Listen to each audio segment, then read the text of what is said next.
اچھا کس نے ماری ہیں یہ جوتیاں اور کہاں؟ سرداور نے بڑے اشتیاق بھرے لہجے میں پوچھا۔ ایک ہی تو اس دنیا میں شخصیت ایسی ہے جس کی جوتیاں کھانے کی وجہ سے میری عقل کام کرتی رہتی ہے، اور وہ ہیں اماں بھی۔ میں نے عادت کے مطابق ان کے سامنے یہ القاب بول دیے اور انہوں نے مجھے اس پرتقصیر کے معنی پوچھ لیے۔ تقصیر عربی کا لفظ ہے جس کا مطلب غلطی ہوتا ہے اور گناہ بھی، چنانچہ میں نے انہیں بتا دیا کہ پرتقصیر کے معنی ہے گناہوں سے پر۔ بس پھر کچھ نہ پوچھے انہیں جلال آ گیا کہ ان کا بیٹا اور گناہوں سے پر، اور پھر وہ جوتیاں پڑیں کہ پوری کوٹھی گونج اٹھی۔ وہ خدا بھلا کرے ڈیڈی کا، انہوں نے آوازیں سن لیں اور آ کر میری جان بخشی کرائی۔ تب سے میں پرتقصیر کی بجائے بے تقصیر کہتا ہوں، یعنی بے گناہ۔ عمران نے تفصیل بتاتے ہوئے کہا، اور سرداور بے اختیار ہنس پڑے، چونکہ اس وقت وہ اپنے رہائش گاہ پر تھے جو لیبارٹری کے اندر ہی تھی، اسی لیے وہ بات چیت کا پورا لطف لے رہے تھے۔ چلو یہ تو اچھا ہوا، لیکن یہ ہیچ مدان کا کیا مطلب ہے؟ سرداور نے پوچھا۔ اب آپ کا جوتیاں مارنے کا پروگرام تو نہیں بن رہا؟ عمران نے کہا تو سرداور ایک بار پھر ہنس پڑے۔ تمہیں صرف اماں بھی ہی جوتیاں مار سکتی ہیں اور کسی میں جرأت نہیں ہے، سرداور نے کہا، اور عمران ہنس پڑا۔ ہیچ مدان فارسی کا لفظ ہے، ہیچ کا مطلب ہے کچھ نہیں اور میدان کا مطلب ہے میں نہیں جانتا، یعنی میں کچھ نہیں جانتا، یعنی جاہل نادان۔ عمران نے باقاعدہ وضاحت کرتے ہوئے کہا، او تو یہ بات ہے، اس کا مطلب ہے کہ اگر نام سے پہلے القاب درست ہیں تو پھر نام کے بعد کی ڈگریاں جعلی ہیں، اور اگر نام کے بعد کی ڈگریاں اصل ہیں تو پھر القاب فرضی ہیں، سرداور نے شرارت بھرے لہجے میں کہا۔ تو عمران ان کی اس خوبصورت بات پر بے اختیار کھلکھلا کر ہنس پڑا۔ اب کیا کہوں، بڑی بڑی ڈگریوں کے باوجود آدمی جاہل اور نادان ہی ہو سکتا ہے، عمران نے کہا۔ تو سرداور اس بار کھلکھلا کر ہنس پڑے۔ ٹھیک کہتے ہو، بہرحال اب یہ بتاؤ کہ کس لیے اس وقت شام کو کال کیا ہے؟ سرداور نے کہا، دن کے وقت لیبارٹری فون کروں تو آپ مصروفیت کا رونا شروع کر دیتے ہیں، اسی لیے مجبوراً اس وقت فون کیا ہے۔ عمران نے کہا، اسی لیے تو تمہارے القابات کی تشریح وغیرہ ہو رہی ہے کہ میں فارغ ہوں، لیکن کیا صرف گپ شپ کرنی ہے یا کوئی کام بھی ہے؟ سرداور نے کہا، کیا آپ ڈاکٹر غازی نام کے کسی پاکیزہ سائنسدان سے واقف ہیں؟ عمران نے کہا، ڈاکٹر غازی؟ نہیں، اس نام کا تو کوئی سائنسدان نہیں ہے۔ کیوں؟ سرداور نے حیرت بھرے لہجے میں کہا۔ ڈاکٹر غازی کو بڑے پراسرار انداز میں پاکیزہ سے اغوا کر کے یورپ لے جایا گیا ہے۔ عمران نے کہا، ڈاکٹر غازی کو پراسرار انداز میں اغوا کیا گیا ہے؟ کیا مطلب؟ پراسرار کا کیا مطلب ہوا؟ سرداور نے کہا۔ تو عمران نے انہیں سیٹ ارشاد سے ملنے والی تفصیل بتا دی۔ میرے ذہن میں تو یہ نام نہیں ہے، تم ایسا کرو کہ وزارت سائنس سے پوچھ لو، ہو سکتا ہے کہ کسی عام سی سرکاری لیبارٹری میں کوئی ڈاکٹر غازی صاحب ہو، سرداور نے کہا۔ اوکے، شکریہ، خدا حافظ، عمران نے کہا، اور کریڈل دبا کر اس نے تیزی سے نمبر ڈائل کرنے شروع کر دیے۔ جی صاحب، رابطہ قائم ہوتے ہی دوسری طرف سے سر سلطان کی رہائش گاہ کے ملازم کی آواز سنائی دی، لیکن یہ شاید کوئی نیا ملازم تھا کیونکہ اس کی آواز عمران کے لیے نامانوس سی تھی۔ علی عمران بول رہا ہوں، سر سلطان صاحب سے بات کراؤ، عمران نے سنجیدہ لہجے میں کہا۔ جی بہتر، میں پوچھتا ہوں، دوسری طرف سے کہا گیا۔ ہلو عمران بیٹے، میں سر سلطان بول رہا ہوں، خیریت ہے؟ اس وقت فون کیا ہے؟ چند لمحوں بعد سر سلطان کی تشویش بھری آواز سنائی دی۔ السلام علیکم ورحمۃ اللہ وبرکاتہ۔ میں نے سوچا کہ گھر فون کر کے دیکھوں کہ آپ گھر پر ہوتے بھی ہیں یا نہیں، کیونکہ پہلے زمانے میں نوجوان گھر سے غائب ہو جایا کرتے تھے، لیکن اب نوجوانوں کو ٹی وی ڈش نے گھروں میں جھکڑ لیا ہے، اور اب بزرگ گھروں سے غائب ہو جاتے ہیں کیونکہ جو کچھ ٹی وی اور ڈش پر دکھایا جاتا ہے وہ بزرگوں کی پسند نہیں ہے۔ عمران کی زبان رواں ہو گئی۔ وعلیکم السلام ورحمۃ اللہ وبرکاتہ۔ جیتے رہو، جگ جگ جیو، تم جیسا سعادت مند نوجوان تو آج کل چراغ کیا صورت لے کر بھی ڈھونڈو تو نہیں ملے گا۔ باقی رہا میرا گھر، تو میرے گھر میں ٹی وی تو ہے ہی کہ خبر نامہ دیکھ لیتا ہوں، لیکن یہ باقی چیزیں جو تم نے بتائی ہیں وہ نہیں ہیں، اسی لیے میں الحمدللہ آفس کے بعد اگر کوئی سرکاری تقریب نہ ہو تو گھر پر ہی ہوتا ہوں، سر سلطان نے تفصیل سے جواب دیتے ہوئے کہا۔ وہ ہر لحاظ سے اس وقت ذہنی طور پر فارغ تھے، اسی لیے بھی وہ اچھے موڈ میں تھے، اور عمران جانتا تھا کہ جب سر سلطان موڈ میں ہوں تو پھر وہ عمران سے بھی زیادہ خوبصورت فقرے بول لیتے ہیں۔ اگر یہ سب کچھ آپ کے گھر میں نہیں ہے تو پھر آپ اور آنٹی آخر کرتے کیا رہتے ہیں؟ عمران نے شرارت بھرے لہجے میں کہا۔ وہ اپنے کمرے میں مصلے پر بیٹھی تسبیح پڑھتی رہتی ہے اور میں اپنے کمرے میں مطالعہ کرتا رہتا ہوں۔ تم جب خود گھر جاتے ہو تو تمہاری اماں بھی اور ڈیڈی کیا کرتے نظر آتے ہیں تمہیں؟ سر سلطان نے جواب دیا۔ تو عمران بے اختیار ہنس پڑا۔ ڈیڈی تو اماں بھی سے پناہ لینے کے لیے اپنے مورچے میں گھسے رہتے ہیں، لیکن آنٹی تو سنا ہے کہ جب آپ کے آفس سے آنے کا وقت ہوتا ہے تو گیٹ پر استقبال کرنے پہنچ جاتے ہیں۔ عمران بھلا کہاں باز آنے والا تھا۔ ہاں واقعی، لیکن شکایتوں کے بڑے پلندے سمیت کہ فلاں کے گھر تقریب ہے، آپ نہیں جاتے، فلاں کا چہلم ہے، فلاں کو خط نہیں لکھا، فلاں کو فون نہیں کیا، فلاں کا ساجزادہ ہوا ہے، لیکن انہیں مبارکباد نہیں بھیجی گئی، سر سلطان نے جواب دیا، اور عمران بے اختیار کھلکھلا کر ہنس پڑا۔ لیکن آنٹی تو کچھ اور بتاتی ہیں، عمران نے بھی شرارت بھرے لہجے میں کہا۔ تو سر سلطان بے اختیار ہنس پڑا۔ نان سینس، اب ہماری عمریں ہیں کچھ اور بتانے کی، بہرحال بولو کیسے فون کیا ہے؟ سر سلطان کے لہجے میں ہلکا سا شرماہٹ کا تاثر موجود تھا، اسی لیے انہوں نے موضوع بدلنے کی کوشش کی تھی۔ ایک سائنسدان ہے جن کا نام ہے ڈاکٹر غازی، میں ان کے بارے میں معلوم کرنا چاہتا ہوں۔ میں نے سرداور سے پوچھا تھا تو انہوں نے اس نام سے شناسائی سے ہی انکار کر دیا اور مجھے مشورہ دیا کہ میں وزارت سائنس سے معلوم کر لوں۔ اس وقت آفس بند ہے اور وزارت سائنس کے سیکرٹری صاحب کی آواز ہی ایسی کرخت ہے کہ مجھے ان سے بات کرنے سے ہی ڈر لگتا ہے، اور پھر ہو سکتا ہے کہ وہ گھر میں آپ کی طرح فارغ نہ رہتے ہوں، عمران نے کہا۔ تو سر سلطان عمران کی آخری بات کا مطلب سمجھ کر بے اختیار ہنس پڑے۔ ڈاکٹر بشارت تو تمہیں اچھی طرح جانتے ہیں، بہرحال میں انہیں فون کر دیتا ہوں، سر سلطان نے کہا۔ اسی لیے تو میں نے انہیں فون نہیں کیا کہ وہ مجھے اچھی طرح جانتے ہیں اور انہوں نے فوراً جواب دے دینا ہے کہ صبح آفس میں فون کرنا ہے۔ عمران نے جواب دیا، تو تم اپنے چیف سے کہتے، سر سلطان نے مسکراتے ہوئے کہا۔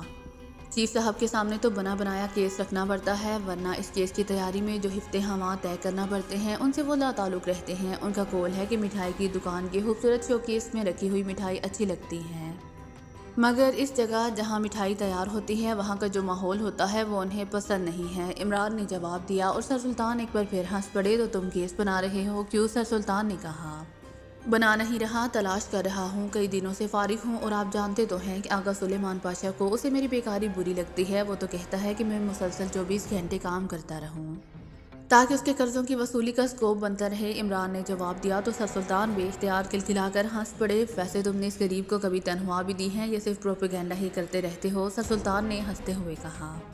اسی نے تو مجھے دیوالیہ کر رکھا ہے، وہ تنخواہ تک نوبت ہی نہیں آنے دیتا۔ بڑی مشکل سے آپ جیسے بزرگوں سے کچھ وصول ہوتا ہے تو وہ راتوں رات برابر تقسیم ہو جاتا ہے، اور صبح پوچھو تو بڑی معصوم سی شکل بنا کر کسی یتیم خانے یا کسی فری ہسپتال یا کسی فلاحی ادارے کی رسید میرے سامنے رکھ دیتا ہے، اور اللہ کی راہ میں مال خرچ کرنے کی اہمیت پر تقریر بھی علیحدہ سننی پڑتی ہے، عمران نے جواب دیا۔ تو اس پر سر سلطان کافی دیر تک ہنستے ہی چلے گئے۔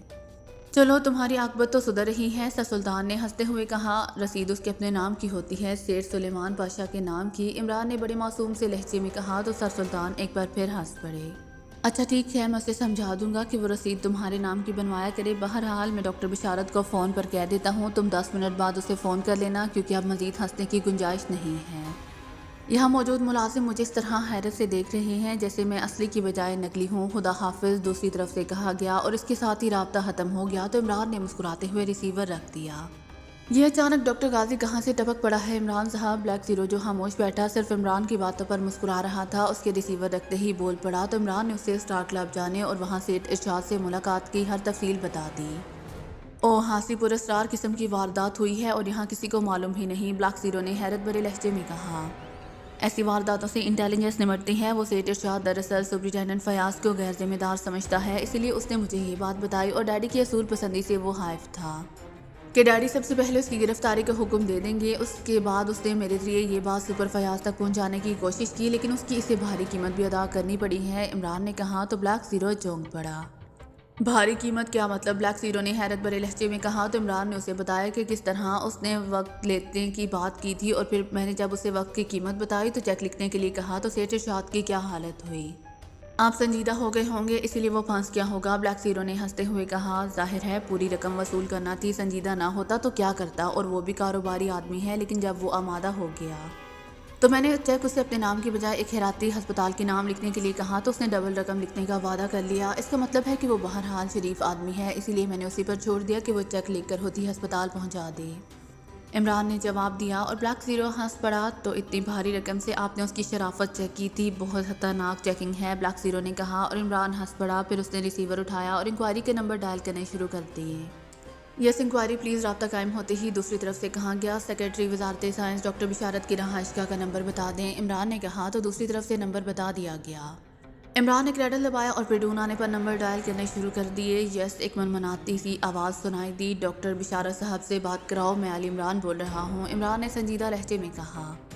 یس ہولڈ آن کریں، دوسری طرف سے کہا گیا۔ ہیلو، میں ڈاکٹر بشارت بول رہا ہوں، چند لمحوں بعد ڈاکٹر بشارت کی بھاری اور باوقار آواز سنائی دی۔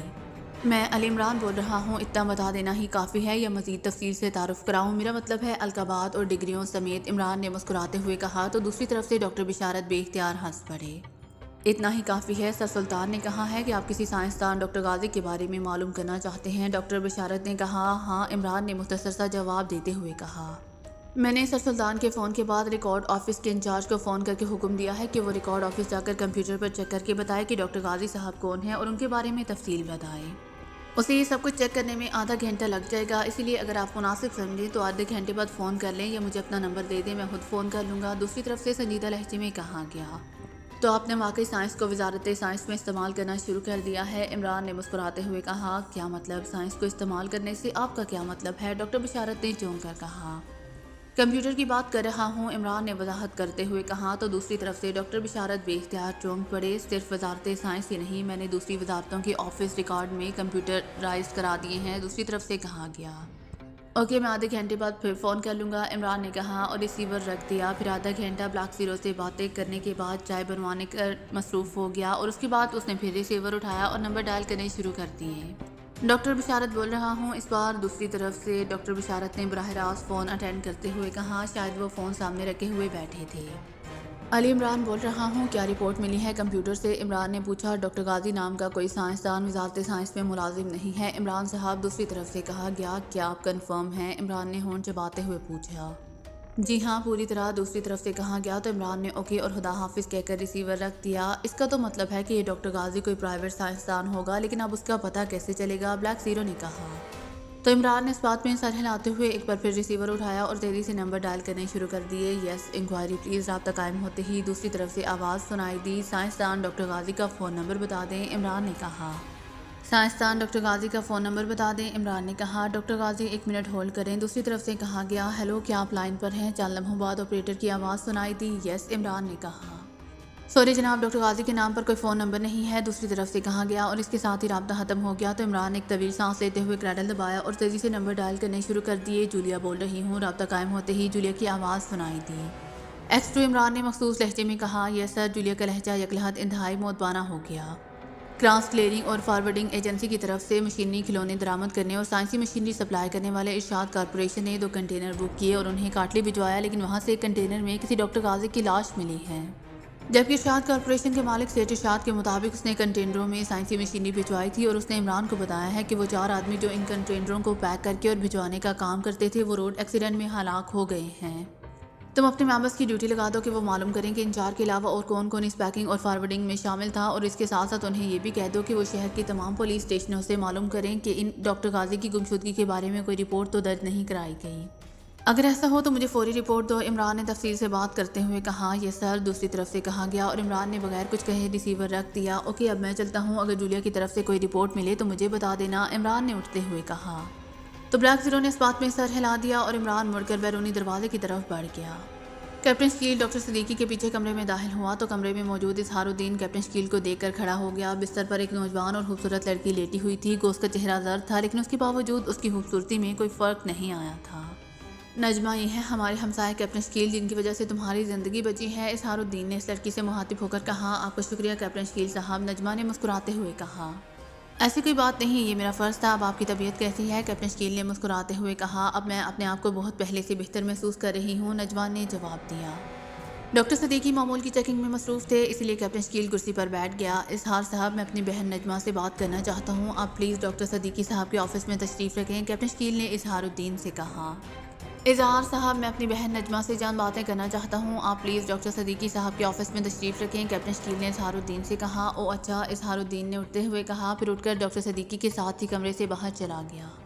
نجمہ بہن، میرا تعلق اسپیشل فورس سے ہے اور آپ کے معاملات بے حد سنجیدہ ہو چکے ہیں، آپ انتہائی ذمہ دار عہدے پر فائز ہیں اور آپ کی زندگی بھی انتہائی خطرے میں ہے، کیونکہ آپ کے مولی ڈاکٹر عاشق آپ کو قتل کرنے کے در پہ ہیں، اسی لیے میں جانتا ہوں کہ آپ جو کچھ جانتی ہیں مجھے کھل کر بتا دیں، میرا وعدہ ہے کہ میں اپنی بہن کو کوئی تکلیف نہیں ہونے دوں گا، کیپٹن شکیل نے کہا۔ تو نجمہ کے چہرے پر یکلحد خوف کے تاثرات ابھر آئے۔